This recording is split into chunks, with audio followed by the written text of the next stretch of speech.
I think it's so beautiful that we can do this, and every time I'm in LA, I have this over and over. By the way, the actual Yardtsite is on January 31st, which is the 11th of Shvat, but I'm going to be in school, so, not here. I'll be freezing while you guys are enjoying the sun. But before I start speaking, I want to recall that there are three people, among others, that wouldn't have been here today if they hadn't lost their lives. Jeff Mann, a very good friend. Shalom Shalom, he passed away a few months ago. Daniel Arnau, Rabbi Daniel Arnau, and Rabbi Stewart. He was a close rabbi to me, but he knew my family very well. He also passed away. All three from cancer. I wanted to recall what I wrote on my mom's gravestone. It is. I'll show you guys pictures afterwards. It's a really beautiful gravestone, but I think what I wrote on it. I don't think anyone here was able to see it, so I want to recall it, and I think it speaks to a lot of my mom's virtues. So, in the first half, it has some quotes from Ashes Chaya, and each one of them had a lot of meaning behind them. So it says, "Pia patra b'chachma v'torah chesed al hashana, hamu b'nei v'yeshua, isha yirat Hashem hi titala." And then it says, "Beloved mother, daughter, sister, friend, and teacher, a woman and mother whose kindness knew no limits. Her life was filled with a deep love of Torah, mitzvot, and Eretz Yisrael." So the first part, Piach Patcha B'Chachma V'Torah Chesed Al Hashana. V'Torah Chesed Al Hashana. Her mouth opens with wisdom, and the Torah or the teachings of kindness are on her tongue. Everyone that knew my mom really knew the virtue of kindness that came from her teaching. She always loved to impart her wisdom to others. She always loved giving advice, and I don't think it was ever selfish advice. It was always just advice to help other people. Oftentimes, we'd be sitting at a Shabbos lunch, and the conversation about education would come up, and people. She would always be trying to help people with their kids, trying to help, trying to figure out how their children could be educated properly. And I think that was really beautiful, which means her children will rise and celebrate her. Even though I was her only child, I know for a fact that all my children, and hopefully their future children, will all recognize my mom for her greatness and be able to celebrate my mom. So even though it's the plural, even though I was her only direct child, her grandchildren would be helped, exactly. Even if they don't know her, they are her children. Exactly. She taught many children, generation of children. Exactly. And also so much teacher is considered like their parents. On her Facebook, she's Facebook friends with all these students that she had, and I recognize them. And they all look very successful, and I know these people for a fact. First she taught at a school that with children that were kicked out of normal school. They brought a weapon to school or whatever, and she would help them from the very damaged state that they were. She would help them, and her main goal was to try to get them into college. She was a high school teacher, and she tried getting them to graduate. And we attended a lot of graduations. And there's a lot of pictures on her Facebook of different graduations because that's what she wanted. And these people look very successful now. And then for the past 7 years, I think, she was teaching at a school for kids that had too many health problems to be able to be at a normal school, and that she helped a lot. A woman in awe of God, she is one who should be praised. She was always a very firm believer in God and very strong Judaism. And I've learned a lot about her history throughout life, and she grew up from, and she's been through a lot, and she really found wisdom behind teaching the Torah and God. So, and then obviously, beloved mother, daughter, sister, friend, and teacher. Mother, she was the best mother I could have ever asked for. Daughter, it's always a difficult thing for someone to lose a child, but my grandmother really misses her as a daughter. Sister, she has 2 sisters and a brother. Friend, close to you guys. I mean, all of you guys. Not, these guys are sister. You guys are friend and teacher. Again, her students. Shayil Fega Budinoff. Amen. Raising you. I'm so thankful to you, the Sobels. You guys have been my second family. It's amazing. Thank you so much. And I know that both you and Sky have helped me since day one.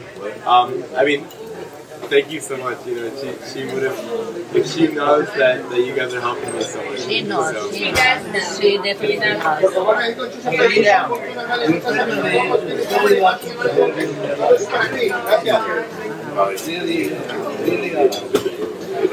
Bye, Linda. Bye, Linda. Wish you long life. Linda. I paid over it. As I said, you didn't hear me, Mom. I did it. I took care of it right from the beginning. The whole thing? Thank you, Linda. I actually stopped for gas in my life because I paid over it. Maybe I'm a millionaire. I don't know. Me too, I'd get gas. Many times that we spend a lot of our time, Sharon and I, doing walks with my animals and talking obsessively nonstop about our children and how they were everything to us. And I know that Sharon would be so proud. These are the things that she talked to me about. These are the things that she wanted you to be, and more. You surpassed that.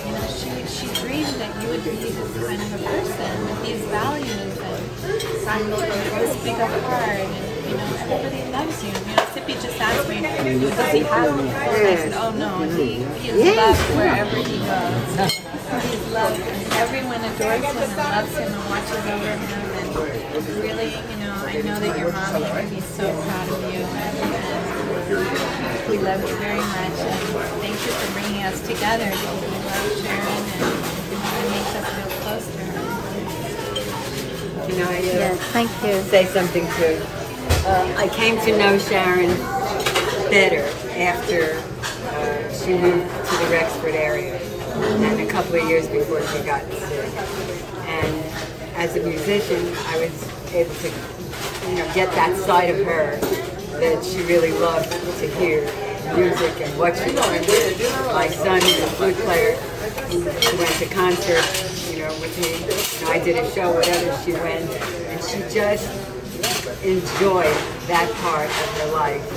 And in everything that is said about her in terms of the kind of mother she is and was, is totally true, because I have never known anybody that gives this kind of tribute to a mother year after year, and will continue to do so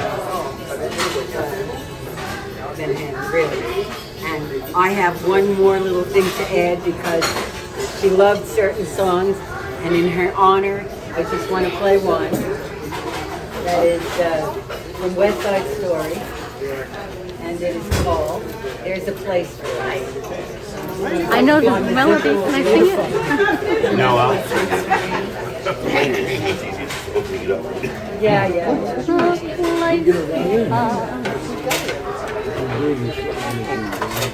I've always loved Vera's violin playing. Yeah, I hope the rest of people do. Fiddler off the wall. Here I am. Tell them no extra charge. No extra charge. Okay, They get the music, no extra no extra charge. Yeah, this is the song off the hook. There's a Place for Us. It's actually called Somewhere. It's actually called Somewhere. In any case, I'm sure there is a place that she hears. I want to believe. What?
It's just Aviv. Wow. Can I speak for a minute? Yeah. Yeah. Thank you so much, Vera. Thank you. Again, Thank you, Vera. It was beautiful. Vera always plays for my mom. It was really beautiful. Oh, off of Aviv and of Vera. Aviv mentioned before about his mom being at a Shabbos lunch or just in a crowd where a conversation would come up. And I relayed this to you actually a few times. We were actually at Mrs. Stern's house one time, which we were often, and we would, as fate would have it, we'd always end up near each other or talking to each other. And we were talking about, we were talking about singing and getting yourself out there, and I was relaying about Lucy and Desi, actually, and how nobody wanted to give Desi the part in I Love Lucy because he was Cuban, and the network wouldn't buy into it, so they put their own act together and toured the country, and they said, if CBS won't give us a job, we'll give ourselves a job, and that's what they did. So Sharon said to me, that's what you have to do. She said, well, that's what you need to put yourself out there, and you need to give yourself a job. And in that time period, that was maybe 3 years ago, that's exactly what I've done. And you know, it was from a little conversation at a Shabbos lunch that put the bug in my head to do that. And Vera just mentioned about Sharon's love for music, and again, as fate would have it, the last time we saw each other in person was she came to hear me at an open mic. It was just maybe 8 weeks before she passed away. And when she came in, I was going to do something else. And I said, but then she decided to come, and she drove herself, and she walked in. I said, what do you think I'm going to sing tonight? Within 1 second, she said, If I Were a Rich Man. Because I had sung it a few months before at Aviv's party, and Vera played. So anyway, just to piggyback on what they said, you know, since that time period, I've pursued more in that field than I ever have, and I just wish she were here to share it and to be the front row center in the audience. Yes. I guess she's in the better audience. Thank you. Thank you. My mom really liked Gary's going to Gary's open mics and hearing him sing always. I mean, I grew up knowing Gary like since I was very young, and always. And this was in the final month of her life. We went to about 3 or 4 of them. You know, and she really pushed herself to go, and people were shocked. You know, like because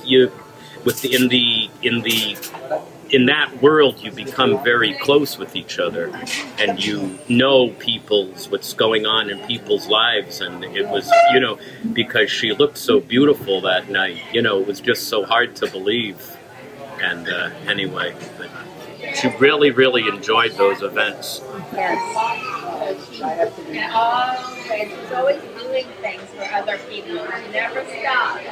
I mean, she could hardly she unbelievable. She would keep going. It's after me. That's true. Just a lot of life and a lot of new experience. And I was just telling Aviv also she had an effect on me because I'm not very adventurous. There are a lot of things, they're so nearby. And I just never, so even also when she was having trouble walking and breathing, it was at an art show. I don't think there was an art show in La Brea. I never. She always forced Paula to go. She said, wait, and I say, what is this? It's like an avant-garde thing. What am I doing here? But it was actually very interesting. And you know, and I heard it. I can't hear about this from right now. I'm blanking out, and everyone's like impressed that I went. And they all know the reason I went was because Sharon told me about it, and I was exposed to it. It was actually a lot of fun, and also just going places like nature places. She took me hiking. I mean, I stayed on a regular road. I didn't go as far as she did when he was a baby. She had taken him as far as in a stroller, but I didn't make it that far. But we then on the way back, let's stop at the beach. Let's just go out and sit on the rock and watch the tide come in. And like it's that appreciation of every moment of every day. And I think I hope I will remember that. But Sharon's voice also. Sunday is fun day. When Aviv was growing up, she always, and she, no matter what her other duties were, she always found time to do these things. And she mentioned there were people she knew who had much more leisure time. And they said, I'm too busy. I can't take my kid. And suddenly she's like, what are you talking about? And she would go. So I got to be the beneficiary of that also. Like it was I probably told this, it was like July 4th weekend. And there was something at Chabad of Carlsbad or something. And there was so they advertised they're going to have a hot dog, barbecue. That's when I biked in. That's when you biked in. He had biked with a friend to San Diego and to Tijuana, I think, which blew my mind. And she, first of all, that you said about her being such a wonderful mother. I mean, letting him have the space to do that. So we went down there, and I said, this is crazy, holiday weekend. She said, no, I'll drive. She let me drive. Well, Alexis, actually, it was just really a lot of fun. And Prius, I'm sorry, Prius. I knew what it ended in as. But anyhow, we went down there, and she was right. I mean, the traffic wasn't a problem. I saw this place I'd never seen. We met Jews from that area, Chabad, we'd never saw. We had a barbecue there. And then and we stayed over. It became this whole thing, and it was entirely due to her. And I would never have done that. So she opened me up to a lot of things. I hope I don't lose that, because that was, for me personally, that was She lived every day. It's just to ride on that. Like Paula has these gorgeous redwood trees growing outside in her front yard. And these huge redwood trees. It's amazing. You can see them from all across the area. It's really cool. Yeah. But so we I'm sure everyone knows the redwoods. That it's up north in Northern California. They're indigenous to there, and they're huge and they're amazing. But so one time we went up hiking there, and I bought a little teeny plant like this tall, a little baby redwood tree, and it, I planted it in a pot, and I forgot to water it after a week. But my mom kept taking care of it every single day. She watered it. She made sure it was nice, and it grew from this tall to this tall. After 2 years, and then after 2 years, we were supposed to plant it. So she was looking around, we were trying to figure out where to plant it. We were thinking of planting in Paula's yard because she figured, if these other trees grew for that tall, maybe our tree can. But so then we decided we're going up to visit the Strausses, who most of you know, in Northern California. So we, Mom's like, let's just bring it back up there, let's bring it home. So we put this redwood tree in our back seat, and we drove all the way up there. And when it got dark, because it's illegal to plant foreign plants in a park there, but we did it anyway. I mean, it's not like an invasive species; it's endemic to there, but whatever. So we drove into this park. We went in with a shovel. We dug it in, and. It was really that was the classic my mom experience, I did, sadly, because we went at night, towards the end of the day. It was hard to figure out where the sun would be. And then when we got there, when I went the next year, it was very wilted. And then I actually uprooted it and put it somewhere that is sunny, because they need sun in the first few years. And then when I went back, it was gone.